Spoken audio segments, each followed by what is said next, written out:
this is very difficult to translate from the writing of Prophet Messiah. He is presenting one quotation. The gist is, Hazrat Masih Islam said that in human soul there is everywhere, in child or at people of any stage, there is a inclination towards an unseen existence.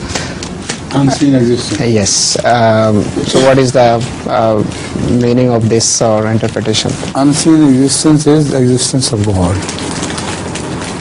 So, according to the Holy Quran, Allah inquired even before the birth of human beings from them, am I not your Allah?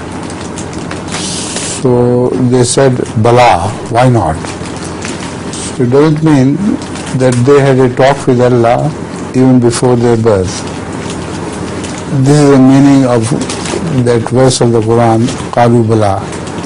Lastu bi Rabbikum, am I not your Lord? They said, yes, why not? So if one consults his own soul, he will come out with the same answer. What am I? I have to be created. I am not the creator of things. I must have been created by somebody, and that's Allah.